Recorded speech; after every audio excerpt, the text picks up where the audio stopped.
campus like the U of I brings a lot of uniqueness, some challenges along with it as well.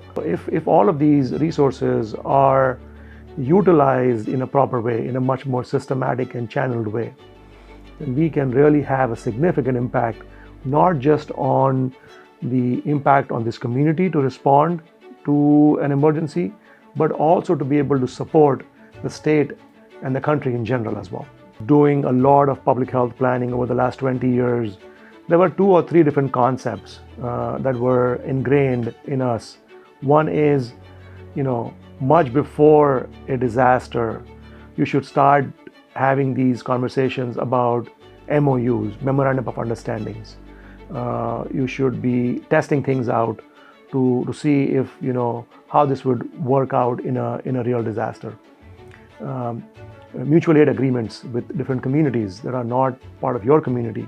You have mutual aid agreements with other communities as well, so that if something happens locally, then you can ask them to support you. Typically, communities don't really think of universities as people who may be able to sit on the table and afford the resources or share resources, but that's not true. We have significantly more resources than most communities can think of. Researchers, statisticians, academics who can spend time and effort trying to figure things out. We have, specialties in all areas, engineering, math, medicine. All of these resources, when put together in a systemic manner and channeled in the right way, can really make a significant impact when we are dealing with a crisis. I still remember when COVID happened, there was so much communication that was happening from campus to the campus community, including parents as well, who were not even here, that they appreciated a lot of the effort that the campus was providing. We don't really have to stop at doing that only during a disaster. I think we should continue doing that to show that we are always keeping up with the planning with planning for such a thing, and that we need their input and we need them to be prepared as well.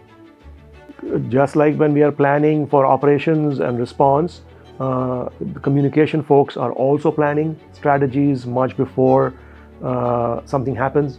The key thing with communication is to have a common message and to not be saying different things. That's where confusion starts, that's where misinformation starts to breed, and that's where trust starts to erode. That is why it is so important that communication is linear. You're only focused one way. Everybody is agreeing to the communication, whether it is social media, whether it is newspaper, whether it is print, whether it is national news. You have to agree to what the message is going to be, and everybody has to be on the same page.